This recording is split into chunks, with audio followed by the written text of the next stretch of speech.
आज हम competitive exams में क्वांट्स के कुछ सबसे इंपॉर्टेंट और हाई स्कोरिंग टॉपिक्स की गहराई में उतरने वाले हैं। हाँ, और देखिए हमारा लक्ष्य सिर्फ ये समझना नहीं है कि इन सवालों को सॉल्व कैसे करना है, वो तो किसी भी किताब में मिल जाएगा। सही बात है। हम इन सोर्सेज के जरिए ये समझने की कोशिश करेंगे कि इन टॉपिक्स की फाउंडेशन क्या है, इनका एग्जाम स्ट्रेटेजी में क्या रोल है, और सबसे जरूरी वो कॉमन ट्रैप्स कौन से हैं जिनमें ज्यादातर स्टूडेंट्स फंस जाते हैं। मतलब क्या करें इससे ज्यादा, क्यों करें और कैसे सोचें पर फोकस रहेगा। एग्जैक्टली। ग्रेट, तो चलिए शुरू करते हैं। मुझे लगता है कि किसी भी रेस से पहले वार्म अप करना जरूरी है। क्वांट सेक्शन में ऐसा ही एक वार्म अप टॉपिक है, सिंप्लीफिकेशन एंड अप्रोक्सीमेशंस। हाँ, हमारे नोट्स कहते हैं कि इससे 5 से 10 सवाल तक आ सकते हैं, जो कि मतलब बहुत बड़ा वेटेज है। ये बिल्कुल सही स्टार्टिंग पॉइंट है। सिंप्लीफिकेशन को सिर्फ 5-10 मार्क्स का टॉपिक समझना एक गलती होगी। अच्छा, इसका असली स्ट्रेटेजिक वैल्यू है मोमेंटम बिल्ड करना। अगर आपने पहले कुछ मिनटों में ये सवाल तेजी और एक्यूरेसी से कर लिए तो पूरे पेपर के लिए आपका कॉन्फिडेंस सेट हो जाता है। मतलब ये कॉन्फिडेंस बिल्डर है। बिल्कुल।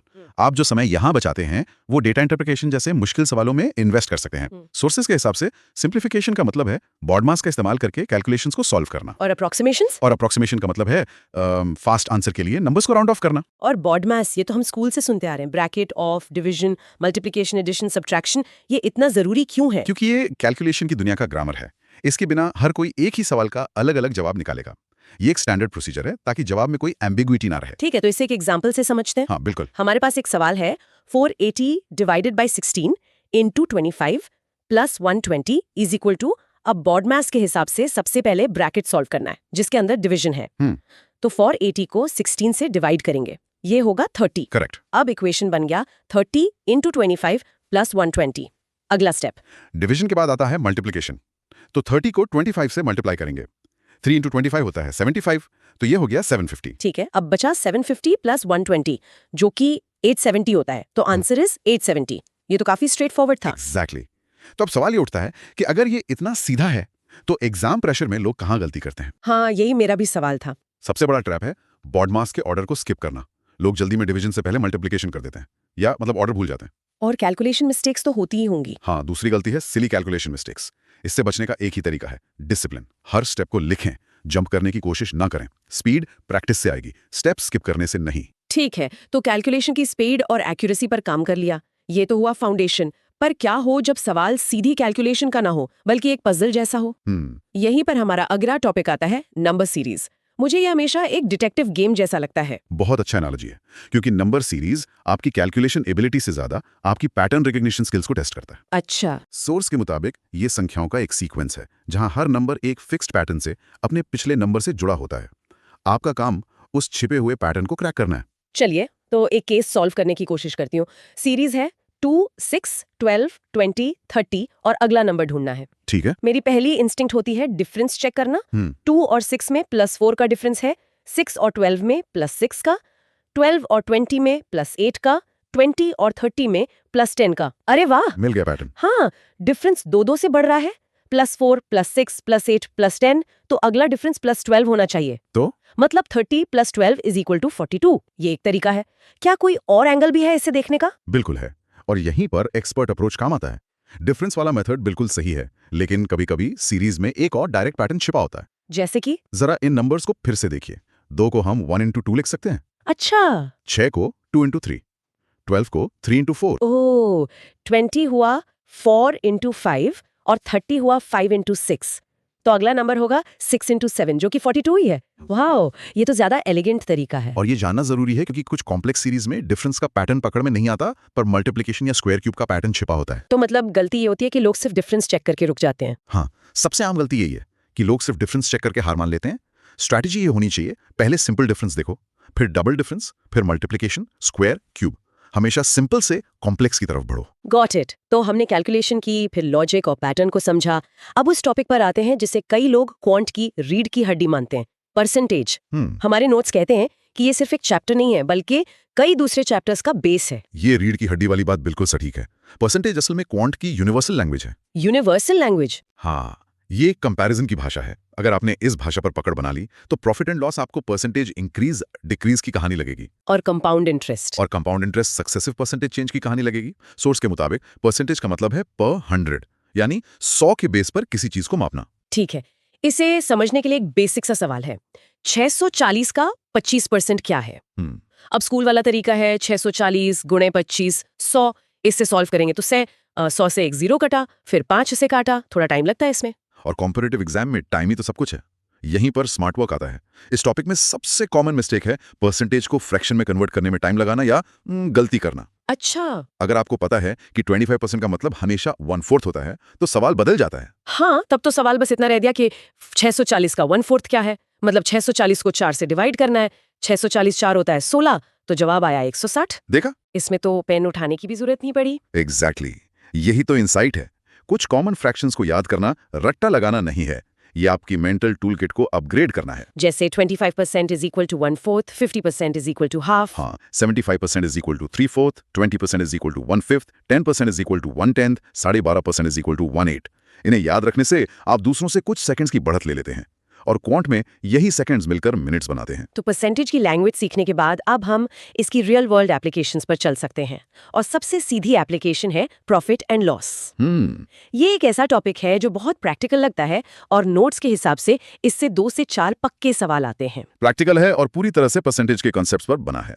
प्रॉफिट एंड लॉस की पूरी कहानी सिर्फ 3 किरदारों के इर्द गिर्द घूमती है: cost price CP, selling price SP, और इन दोनों के बीच का अंतर जो या तो प्रॉफिट है या लॉस। बिल्कुल। अगर ये 3 किरदार और इनका रिश्ता समझ आ गया तो चैप्टर खत्म। चलिए एक उदाहरण से समझते हैं। सवाल है, एक दुकानदार एक आइटम 400 रुपीज में खरीदता है, ये सीपी हुआ। हाँ, सीपी हुआ 400। और उसे 500 रुपीज में बेचता है, ये एसपी हुआ। उसका प्रॉफिट परसेंट कितना है? तो सबसे पहले तो प्रॉफिट निकालेंगे। एसपी सीपी यानी 500 400, तो 100 रुपीज का प्रॉफिट हुआ। ठीक है, प्रॉफिट 100 रुपए है। अब प्रॉफिट परसेंटेज निकालना है, और यहीं पर मैं बता रहा हूँ 90% लोग वो गलती करते हैं जो उन्हें एग्जाम में बहुत भारी पड़ती है। अच्छा, वो क्या है? प्रॉफिट परसेंटेज का फॉर्मूला है प्रॉफिट कॉस्ट प्राइस इंटू 100। तो मेरे केस में होगा 100 400 इंटू 100। 100 400 मतलब 1/4, और 1/4 का मतलब हमने अभी सीखा 25% होता है, तो आंसर 25% है। मैंने तो सीपी ही यूज किया। गलती कहाँ होती है? आपने बिल्कुल सही किया। गलती होती है बेस चुनने में। बेस चुनने में? हाँ, प्रेशर में कई स्टूडेंट्स बेस में कॉस्ट प्राइस की जगह सेलिंग प्राइस मतलब 500 रख देते हैं। वो सोचते हैं कि 500 पर 100 का फायदा हुआ। ओ आई सी। लेकिन प्रॉफिट या लॉस हमेशा आपकी इन्वेस्टमेंट पर होता है, यानी कॉस्ट प्राइस पर। आपने 400 रुपए लगाए थे, फायदा उसी पर गिना जाएगा। ये गोल्डन रूल है। प्रॉफिट या लॉस परसेंटेज का बेस हमेशा सीपी होता है। तो बस ये 2 फॉर्मूलाज याद रखने हैं। Profit percent equals profit upon CP into 100, और loss percent equals loss upon CP into 100। बस यही 2। ये बहुत इंपॉर्टेंट पॉइंट है, बेस का ध्यान रखना होगा। प्रॉफिट एंड लॉस के बाद परसेंटेज का एक और बड़ा एप्लीकेशन आता है जहां पैसा समय के साथ ग्रो करता है। Simple interest and compound interest. हाँ, इसके सवाल भी फिक्स्ड पैटर्न पर होते हैं। हाँ, और इस टॉपिक का पूरा सार सिंपल और कंपाउंड के बीच के फर्क को समझने में छिपा है। अच्छा। सोर्स में दी गई डेफिनेशन बहुत क्लियर है। सिंपल इंटरेस्ट की कैलकुलेशन हमेशा ओरिजिनल प्रिंसिपल अमाउंट पर होती है। अगर आपने 1000 रुपए लगाए तो हर साल ब्याज उसी 1000 पर मिलेगा। और कंपाउंड इंटरेस्ट में? लेकिन कंपाउंड इंटरेस्ट में ब्याज की कैलकुलेशन प्रिंसिपल प्लस अब तक जमा हुए ब्याज पर होती है। मतलब इसमें आपको ब्याज पर भी ब्याज मिलता है। हाँ, यही छोटा सा फर्क लॉन्ग टर्म में बहुत बड़ा अंतर पैदा कर देता है। बिल्कुल। चलिए पहले सिंपल इंटरेस्ट का एक सवाल देखते हैं। 1000 रुपए पर 10% की दर से 2 साल का सिंपल इंटरेस्ट क्या होगा?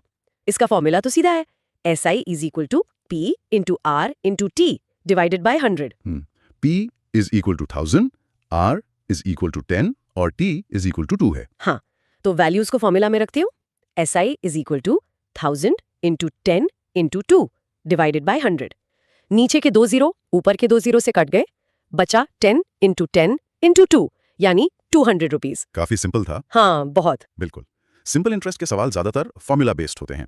यहाँ पर कॉमन मिस्टेक कॉन्सेप्ट की नहीं बल्कि केयरलेसनेस की होती है। जैसे कि पहली गलती फॉर्मूला में गलत वैल्यूज डाल देना, और दूसरी और सबसे बड़ी गलती सवाल को ध्यान से ना पढ़ना। अच्छा, क्लैरिटी ही की है। हाँ, तो इस सब का ठीक है। तो लिस्ट में नंबर 6 पर है टाइम एंड वर्क, यानी समय और कार्य।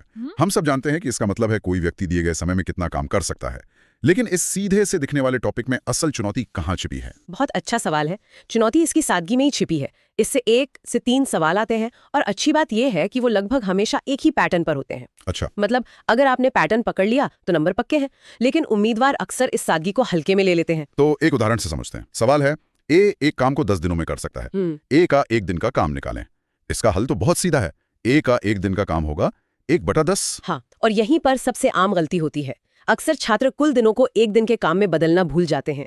यही इस अध्याय का सबसे जरूरी नियम है। मतलब पहला स्टेप ही सबसे जरूरी है। बिल्कुल, हमेशा सबसे पहले एक दिन के काम की गणना करें। इसी एक स्टेप पर आप कह सकते हैं कि पूरा टॉपिक टिका है। काम करने की दर पर ध्यान देना, ये तो बहुत दिलचस्प है। इसी दर वाले विचार से जुड़ा हमारा अगला टॉपिक है टाइम, स्पीड एंड डिस्टेंस। यहाँ भी फॉर्मूला तो बहुत सीधा है, स्पीड बराबर डिस्टेंस टाइम। अगर फॉर्मूला इतना आसान है तो परीक्षक उम्मीदवारों को कहाँ फंसाते हैं? हाँ, आपने बिल्कुल सही नस पकड़ी है। जब सवाल का आधार सरल हो तो उसकी जटिलता कहीं और छुपाई जाती है।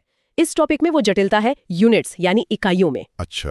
बैंकिंग और एसएससी की परीक्षाओं में 1 से 3 सवाल आते हैं और अक्सर वे आपके गणित की नहीं बल्कि आपके ध्यान की परीक्षा लेते हैं। एक उदाहरण देखते हैं। एक आदमी 3 घंटे में 120 किलोमीटर की दूरी तय करता है। उसकी गति क्या है? यहाँ हम फॉर्मूला लगाते हैं, गति बराबर 120/3 जो कि 40 किलोमीटर प्रति घंटा है। हाँ, इस उदाहरण में तो यूनिट सीधी हैं, लेकिन परीक्षा में वो किलोमीटर प्रति घंटा को मीटर प्रति सेकंड में बदलने जैसे सवाल देकर ध्यान भटकाते हैं। तो ये स्पीड टेस्ट से ज्यादा ध्यान देने की क्षमता का टेस्ट बन जाता है। बिल्कुल, सबसे दिलचस्प बात यही है और सबसे आम गलती भी यही है, यूनिट बदलने में चूक। यानी बारीकियों पर ध्यान देना। ये सटीकता की बात हुई। क्या हमारा अगला topic number 8 ratio and proportion भी इसी तरह विस्तार पर ध्यान देने की मांग करता है? रेशियो एंड प्रोपोर्शन की चुनौती थोड़ी अलग है। ये अपने आप में एक टॉपिक तो है ही जिससे 1 से 3 सवाल आते हैं, लेकिन असल में ये क्वांट की भाषा है। भाषा मतलब ये पार्टनरशिप, मिक्सचर्स और एलिगेशन जैसे कई बड़े चैप्टर्स का आधार है।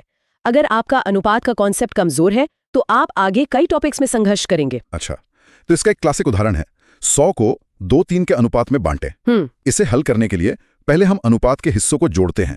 2 + 3 = 5। बिल्कुल सही। ये हमारा कुल हिस्सा है। फिर पहला भाग निकालने के लिए 2/5 × 100 = 40 और दूसरा भाग 3/5 × 100 = 60। एकदम सही। और यहाँ जो सबसे आम गलती होती है वो है अनुपात के हिस्सों को जोड़ना भूल जाना।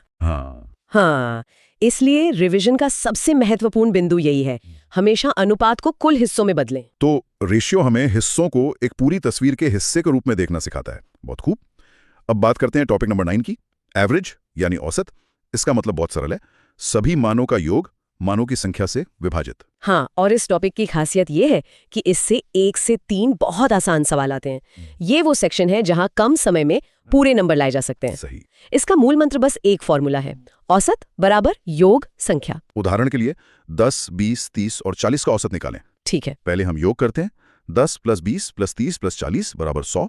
कुल 4 संख्याएं हैं तो औसत हुआ 100/4 = 25। बिल्कुल, सुनने में ये बहुत आसान लगता है, लेकिन परीक्षा के दबाव में सबसे आम गलतियां यही होती हैं। जैसे कि या तो जोड़ने में गलती हो जाती है या फिर कुल संख्याओं को गिनने में। सही बात है। ये ध्यान और सटीकता का खेल है। और अब हम आते हैं अपनी सूची के आखिरी और 10वें टॉपिक पर, क्वाड्रेटिक इक्वेशन या द्विघात समीकरण। ये ax² + bx + c = 0 के रूप का एक समीकरण होता है। ये खासतौर पर बैंकिंग, नाबार्ड और आरबीआई की परीक्षाओं के लिए बहुत जरूरी है ना? हाँ, आपने सही कहा। प्रीलिम्स परीक्षाओं में ये टॉपिक वरदान जैसा है। अगर आपको तरीका पता है तो ये सवाल कुछ ही सेकंड में हल हो सकते हैं। एक सीधा सा उदाहरण देखते हैं। समीकरण x² - 9 = 0 को हल करें। ठीक है। पहले स्टेप में हम x² = 9 लिखते हैं। फिर वर्गमूल लेने पर x का मान 3 या -3 आता है। और यहीं पर छात्र सबसे बड़ी गलती करते हैं। क्या? वे अक्सर सिर्फ पॉजिटिव उत्तर मतलब 3 लिखते हैं और नेगेटिव उत्तर -3 को भूल जाते हैं। अरे हाँ, ये तो बहुत आम है। बिल्कुल, और साइन की गलतियां भी बहुत होती हैं। इसलिए रिवीजन के लिए 2 बातें याद रखनी है, कॉन्स्टेंट्स को दूसरी तरफ ले जाएं और वर्गमूल लेते समय पॉजिटिव और नेगेटिव दोनों मानों का ध्यान रखें। इस चर्चा को खत्म करते हुए एक विचार सोचने के लिए छोड़ जाते हैं। हाँ, इन सभी टॉपिक्स में सबसे आम गलतियां सबसे बुनियादी स्टेप्स में होती हैं, यूनिट बदलना, साइन लगाना या कुल हिस्से जोड़ना। सही। तो क्या प्रतियोगी परीक्षाएं सच में गणित की परीक्षाएं हैं या दबाव में बुनियादी बातों पर ध्यान केंद्रित करने की क्षमता